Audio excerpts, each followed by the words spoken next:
نے بریک سے پہلے ایک بڑی امپورٹنٹ بات کی ہے اور انہوں نے یہ کہا کہ چونکہ ہاؤس میں آج ڈویژن ہوئی تھی بجٹ کے اوپر جو نارملی نہیں ہوتی ہے، اس میں بھی حکومتی 160 اراکین تھے اور اکثریت ان کی 168 کی چاہیے ہوتی ہے، اور ویسے 172 76 اور پرائم منسٹر نے 186 یا 84 ووٹس لیے تھے اگر میں غلط نہیں ہوں تو اس حساب سے حکومت اپنی اکثریت کھو بیٹھی ہے۔ ایسا ہی ہے باز صاحب کہ حکومت اپنی اکثریت کھو بیٹھی ہے؟ دیکھیں، میں یہ نہیں کہوں گا کہ کھو بیٹھی ہے، لیکن آج حکومت اپنی اکثریت ہاؤس کی اکثریت جو ہے اس کی ڈیمونسٹریشن کرنے میں، اس کو ہاؤس میں لانے میں ناکام رہی ہے۔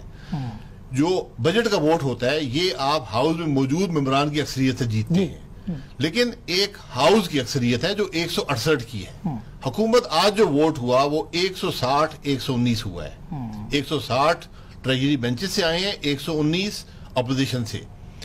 ان 160 کے لیے 2 ہفتے سے کوشش جاری ہے، لوگوں کو فون کیے گئے، لوگوں کو عشائیے پر بلایا گیا، آج تک وزیر اعظم صاحب نے عشائیہ نہیں دیا، عشائیے پہ بھی مجبور ہوئے، تو اس کے باوجود بھی ہاؤس میں صرف 160 ممبران آئے۔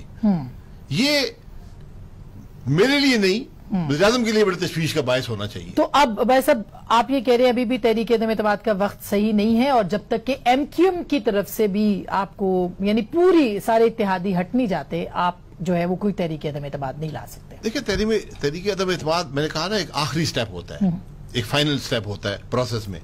اس میں یقیناً جب ہم دیکھیں گے کہ اتحادی ساتھ چھوڑ گئے ہیں، نہیں چل سکتے اور نہیں چل سکیں گے اس جماعت کے پی ٹی آئی کے ساتھ، کیونکہ وہ عوام کو فیس نہیں کر سکیں گے، اس وقت یہ سٹیپ اٹھایا جا سکتا ہے۔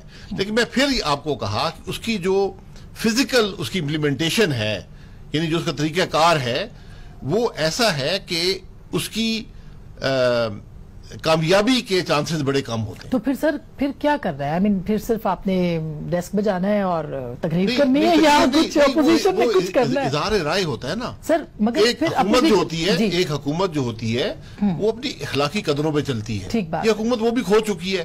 اگر یہ کل عدم اعتماد ہوتا ہے، اس کو پولیس کے ذریعے اس کو روکتی ہے، نیب کے ذریعے روکتی ہے، تو پھر حقیقت عوام کے سامنے آئے گی نا۔ ہمارا کام عوام کے سامنے حقائق رکھنا ہوتا ہے۔ لیکن آئینی آپشنز کی بات کی ہے، بلاول صاحب نے بھی کی، آپ کی جماعت سے بھی۔ ہم کسی غیر جمہوری عمل کا حصہ نہیں بنیں گے، غیر جمہوری نہیں، لیکن یہ سارے آئینی اقدام ہیں جس میں تحریک چلانا، احتجاج کرنا، جس کے اندر عدم اعتماد لانا، کسی بھی قومی حکومت کی طرف بڑھنا، یہ بھی ہو سکتا ہے۔ جی بالکل۔ تو اس کے لیے آپ کو کیا لگتا ہے سر؟ قومی حکومت بھی ہاؤس کے اندر سے ہی آئے گی جب اتنے ممبران اکٹھے ہو جائیں، اور اس حکومت کو نکالنے کے لیے عدم اعتماد کرنا پڑے گا، یا جب حکومت خود دیکھے گی ہم کھو چکے ہیں اکثریت، تو پھر یا وہ نیا الیکشن کی طرف جائیں گے جو کہ پرائم منسٹر کو اختیارات حاصل ہیں، یا وہ کہیں گے ٹھیک ہے آپ کوئی اور حکومت بنا لے۔ اور اگر وزیر اعظم استعفیٰ دینے کی بجائے اسمبلی